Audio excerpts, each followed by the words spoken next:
2, 1. Hi అండి. ఈరోజు 34 size blouse front part చెప్పబోతున్నాను. పార్ట్ 1 లాస్ట్ వీడియోలో నేను బ్యాక్ పార్ట్ అనేది ఎక్స్ప్లెయిన్ చేయడం జరిగింది. సో ఈ వీడియోలో ఫ్రంట్ పార్ట్ అనేది ఎక్స్ప్లెయిన్ చేయబోతున్నాను. ఇవి వచ్చేసి మెజర్మెంట్స్ అండి. ఇవన్నీ కూడా ఈ బ్లౌజ్ యొక్క మెజర్మెంట్స్ అన్నమాట. ఓకే, బ్యాక్ పార్ట్ వచ్చేసి లాస్ట్ వీడియోలో చెప్పాను. ఫ్రంట్ పార్ట్ బెల్ట్ షేప్ ఈ వీడియోలో చెప్పబోతున్నాను. నెక్స్ట్ హ్యాండ్స్ వచ్చేసి నెక్స్ట్ పార్ట్ 3లో చెప్తాను. ఇది పార్ట్ 2 అనమాట. పార్ట్ 3లో చెప్తాను. ఇదంతా కూడా డ్రాఫ్టింగ్ చేయటము, ఫార్ములాస్ యూస్ చేసుకొని డ్రాఫ్టింగ్ చేయటం అనమాట. కట్టింగ్, స్టిచ్చింగ్ ఇవన్నీ కూడా నేను తర్వాత వచ్చే వీడియోస్లో చెప్పబోతున్నాను. మిస్ అవ్వకుండా చూడండి అందరూ కూడా. ఎవరైనా బిగినర్స్ ఉంటే దయచేసి చాలా జాగ్రత్తగా చూడండి. మీకు ఇంత క్లియర్గా, క్లారిటీగా అంటే చెప్పేవాళ్ళు కూడా ఉన్నారు, నాకు తెలిసి ఉంటారు కూడా. బట్ నా వరకు నేనైతే ట్రై చేస్తున్నాను. బిగినర్స్కి పాపం అంటే వాళ్ళకి ఏంటంటే కొంచెం ఏం తెలియదు కాబట్టి దీని గురించి కొంచెం స్లోగా చెప్పాలని అయితే నేను అనుకుంటున్నాను, వాళ్ళకి అర్థమయ్యే రీతిలో. ఓకే, మీకైతే అర్థమవుతుందని అనుకుంటున్నానండి.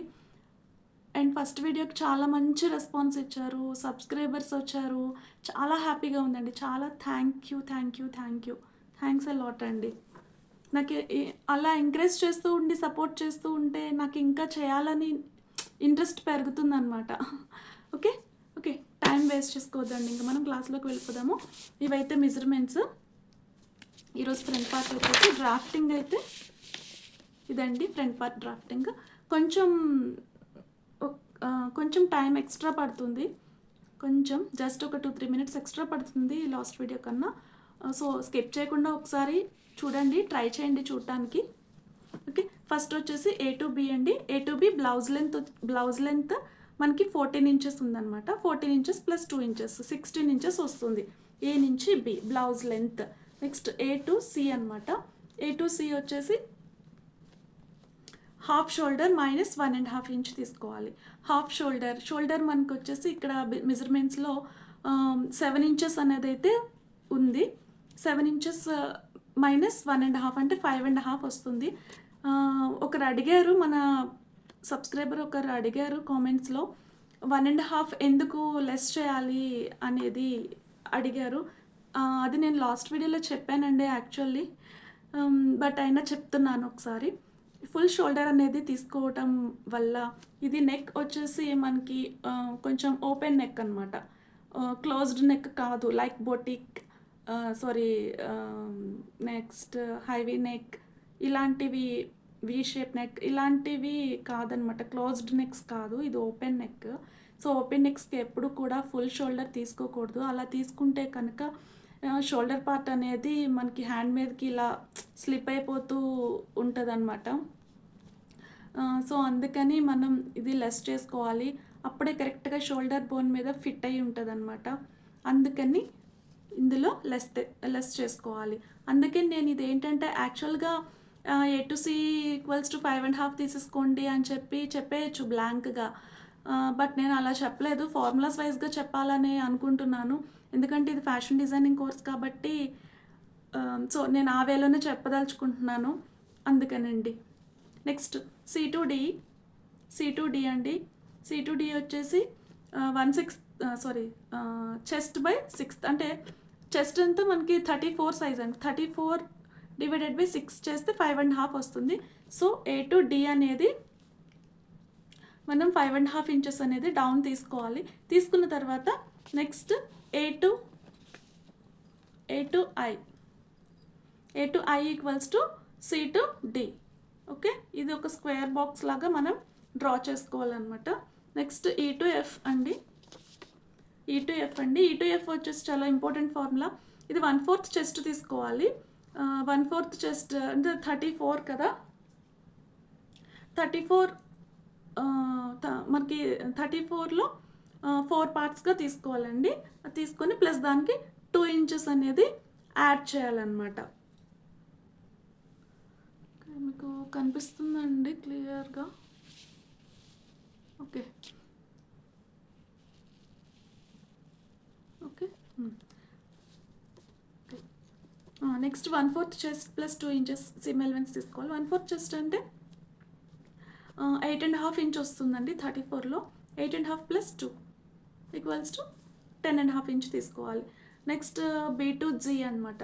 E2F ఎంత తీసుకున్నామో B2G కూడా అంతే తీసుకోవాలి.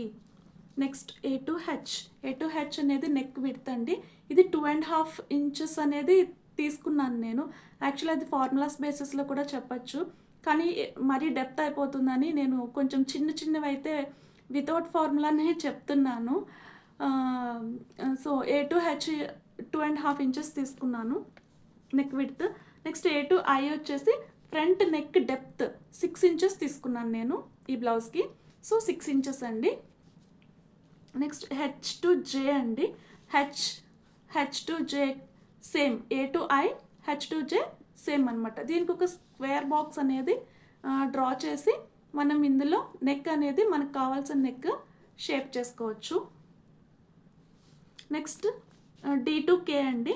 D2K వచ్చేసి D అంటే ఇక్కడ ఉంది కదా, D నుంచి ఇది D నుంచి Kకి 1/2 ఇంచెస్ లోపలికి తీసుకోవాలి. ఎందుకు అంటే మనం బ్యాక్ ఆర్మ్ హోల్ షేప్కి ఫ్రంట్ ఆర్మ్ హోల్ షేప్కి కొంచెం డిఫరెన్స్ ఉంటుంది. ఇది కొంచెం డీప్గా లోపలికి ఉంటుంది అనమాట.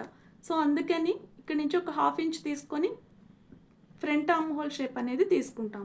అందుకని D నుంచి 1/2 ఇంచ్ అనేది లోపలికి తీసుకోవడం జరిగింది. నెక్స్ట్ జాయిన్ చేయాలండి. నెక్స్ట్ C2K జాయిన్ చేయాలి. డ్రా ఏ లైన్. నెక్స్ట్ K2L వచ్చేసి మనం క్రాస్ లైన్లో 1 ఇంచ్ అనేది తీసుకోవాలి. ఫ్రంట్ ఆర్మ్ హోల్ షేప్కి 1 ఇంచ్ తీసుకోవాలి. బ్యాక్ ఆర్మ్ హోల్ షేప్కి 1.5 ఇంచ్ తీసుకోవాలి. ఓకే, ఇది 1 ఇంచ్ తీసుకున్నాను. తర్వాత షేప్ చేయాలి. ఆర్మ్ షేప్ అనేది చేసుకోవాలి. CLF. సో కర్వ్ లైన్ అనేది డ్రా చేసుకోవాలి. నెక్స్ట్ B2M అండి. B2M వచ్చేసి ఇది షేప్ బెల్ట్ కోసం అని చెప్పి తీసుకుంటాము. B2M 3.5 ఇంచ్ తీసుకోవాలి. G2N 2.5 ఇంచెస్ తీసుకోవాలన్నమాట. ఓకే, ఇది ఒక సైడ్ ఎక్కువ ఉంటుంది, ఒక్క సైడ్ తక్కువ ఉంటుంది. ఇది క్రాస్ బెల్ట్ బ్లౌజ్ కాబట్టి అలాగే ఉంటుంది. నెక్స్ట్ M2O అండి. M2O వచ్చేసి M నుంచి Oకి ఒక 1 ఇంచ్ అనేది మనం అప్ తీసుకోవాలి. ఎందుకంటే ఇది షేప్ బెల్ట్, ఇలా షేప్ బెల్ట్ వస్తుంది. సో షేప్ కోసం అని చెప్పేసి తీసుకుంటాము. అండ్ ఇది ఫిట్టింగ్ కూడా తీసుకుంటామండి. నాట్ ఓన్లీ షేప్, అంటే కొంతమంది షేప్ కోసం అని అంటారు, బట్ ఇక్కడ తీసుకోవడం వలన మనకి ఫిట్టింగ్ అనేది కూడా కరెక్ట్గా వస్తుందండి. ఇది కూడా చాలా ఇంపార్టెంట్. నెక్స్ట్ షేప్ చేయాలండి. ఏం షేప్ చేయాలి అంటే O నుంచి Nకి షేప్ చేయాలన్నమాట. ఇలాగా కర్వ్ లైన్ అనేది తీసుకోవాలి. ఇదిగోండి నేను తీసుకున్నాను కదా, ఇలాగ కర్వ్ లైన్ అనేది తీసుకోవాలి. నెక్స్ట్ O నుంచి O to P అండి. O to P వచ్చేసి 3.5 ఇంచెస్ తీసుకోవాలన్నమాట. మనం డాట్ విడ్త్ కోసం అని చెప్పి తీసుకుంటాము. ఇది వేస్ట్ డాట్ అంటారు దీన్ని. డాట్ విడ్త్ కోసం అని చెప్పి 3.5 ఇంచెస్ తీసుకుంటాము. నెక్స్ట్ P నుంచి P1, P నుంచి P2, P నుంచి P1 1/4 ఇంచ్, P నుంచి P2 1/4 ఇంచ్. టోటల్గా ఈ డాట్ విడ్త్ అనేది 2.5 ఇంచెస్ అనేది వస్తుందన్నమాట. ఇగోండి P to P1, P to P2 1.5 inch dot width. So total ఇది డాట్ విడ్త్ వచ్చేసి 2.5 ఇంచెస్ అనేది వస్తుంది. నెక్స్ట్ P నుంచి Qకి డాట్ లెంత్ అనమాట. ఇది వచ్చేసి 3 ఇంచెస్ వస్తుందండి. మనం 3 ఇంచెస్ అనేది పెట్టుకోవాలి. నెక్స్ట్ జాయిన్ చేయాలి. Q to P1, Q to P2 join చేసుకోవాలి dot length. Next R is the mid point of I to O అండి.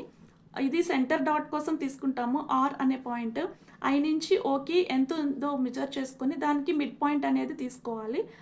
దానికి అది R అని తీసుకున్నాను. నెక్స్ట్ డాట్ విడ్త్ వచ్చేసి మనం ఇక్కడ 1/4 ఇంచ్, 1/4 R1 1/4, R2 1/4. సో టోటల్గా ఇది కూడా 1/2 ఇంచ్ అనేది సెంటర్ డాట్ విడ్త్ అనేది తీసుకోవాలి. నెక్స్ట్ సెంటర్ డాట్ లెంత్ తీసుకోవాలి. R2S అనేది అది వచ్చేసి 2 ఇంచెస్ తీసుకుంటామండి. R2S అనేది 2 ఇంచెస్ తీసుకుంటాము. నెక్స్ట్ ఇది షేప్ చేసుకుంటాం. R1 to S, R2 to S అనేది డాట్ షేప్ తీసుకుంటాము. Next L2T. L2T వచ్చేసి ఇక్కడ మనకి L2T లెంత్ తీసుకుంటామండి. ఇది ఆర్మ్ హోల్ డాట్ వస్తుంది. ఇది third dot arm whole dot వస్తుంది. సో L నుంచి క్రాస్గా టీకి 4 ఇంచెస్ స్ట్రైట్ లైన్ డ్రా చేసుకోవాలి. నెక్స్ట్ దీనికి కూడా డాట్ విడ్త్ అనేది తీసుకోవాలి. అది ఎంత తీసుకోవాలి అంటే L ఉంది కదా, L నుంచి L1, L నుంచి L2, L1 1/4 inch, L2 L నుంచి L2 1/4 ఇంచ్. టోటల్గా ఇది కూడా 1/2 ఇంచ్ అనేది డాట్ విడ్త్ తీసుకోవాలన్నమాట. నెక్స్ట్ B నుంచి T1 B టు T1 ఎంత తీసుకోవాలంటే మనం 1/4 వేస్ట్ తీసుకోవాలి. వేస్ట్ ఎంతంటే 30 ఇంచెస్. సో 30 ఇంచెస్లో 1/4 అంటే 7.5 ప్లస్ 2 ఇంచెస్ సీమ్ ఎలిమెంట్స్ అనేది తీసుకోవాలి. అది ఎంత వస్తుందంటే 9.5 అనేది తీసుకోవాలి. ఓకే, నెక్స్ట్ ఇంకొక పాయింట్ వచ్చేసి ఫ్రంట్. అయ్యో ఇది కనిపించలేదా? ఓకే, సారీ అండి. ఈ ఫార్ములాస్. ఓకే, నెక్స్ట్ ఫ్రంట్ షేప్కి వచ్చేసి మనం ఐ నుండి ఈ I to B ఉంది కదా, దీనికి ఒక అవుట్ సైడ్ అనేది ఒక 1/2 ఇంచ్ ఎక్స్ట్రా తీసుకోవాలి. ఎందుకంటే ఇక్కడ మనకి హుక్స్ పట్టీకి వస్తుంది కదా, హుక్స్కి కాజాకి ఎక్స్టెన్షన్ అండ్ ఫేసింగ్ అంటాము దాన్ని. సో దానికోసం అని ఇక్కడ ఒక 1/2 ఇంచ్ అనేది తీసుకోవాలండి. యాక్చువల్ 1/4 తీసుకుంటారు, బట్ ఇప్పుడున్న మెటీరియల్స్కి వచ్చేసి ఈ క్లాత్స్కి కొంచెం డ్యూరబిలిటీ తక్కువ ఉన్న క్లాత్స్కి 1/4 ఇంచ్ తీసుకుంటే అది త్వరగా చినిగిపోతుంది అనమాట. స్టిచెస్ అనేవి వచ్చేస్తున్నాయి. సో అందుకని చెప్పి దేనికైనా కానీ 1/2 ఇంచ్ తీసుకోవటం బెటర్ అని చెప్పి 1/2 ఇంచ్ అనేది తీసుకోవటం జరిగింది. ఓకే, ఇదండి ఫ్రంట్ పార్ట్. ఇందులో కనుక మీకు ఏమైనా డౌట్స్ ఉంటే డెఫినెట్గా కామెంట్ సెక్షన్లో కామెంట్ చేయండి. ఓకే, కంటెంట్ నచ్చితే మాత్రమే సబ్స్క్రైబ్ చేసుకోండి, కానీ చివరి వరకు చూడండి. ఎందుకంటే మధ్యలోనే చూసి కొన్ని డౌట్స్ అడుగుతున్నారు. సో బట్ నేను అవి ఆల్రెడీ ఎక్స్ప్లెయిన్ చేసినవే, అందుకని. సో ఇట్స్ మై రిక్వెస్ట్ అండి, చూస్తే కంప్లీట్గా చూడండి. ఓకే, చూసిన తర్వాత అప్పుడు డౌట్స్ ఉంటే డెఫినెట్గా అడగండి, నేను క్లారిఫై చేస్తాను. సో ఇదండి ఇవాళ వీడియో. నెక్స్ట్ వచ్చే వీడియోలో హ్యాండ్ డ్రాఫ్టింగ్ కన్స్ట్రక్షన్ చెప్తాను. అదేవిధంగా ఇంకొకసారి ఈ బ్లౌజ్లో బ్యాక్ పార్ట్ ఫ్రంట్ పార్ట్ బెల్ట్లో మొత్తం ఇంకా ఏమైనా చిన్న డౌట్స్ ఉంటే మాత్రం నేను మొత్తం ఒకేసారి ఎక్స్ప్లెయిన్ చేస్తాను. నెక్స్ట్ క్లాస్లో మాత్రం హ్యాండ్ ఎలా తీసుకోవాలి, ఎంత తీసుకోవాలి అనేది ఎక్స్ప్లెయిన్ చేస్తాను అనమాట. సో అదండి. ఓకే అండి. సో మీకు కనుక నచ్చితే సబ్స్క్రైబ్ చేసుకోండి, లైక్ చేయండి, షేర్ చేయండి. Okay, thank you so much. Thank you for support.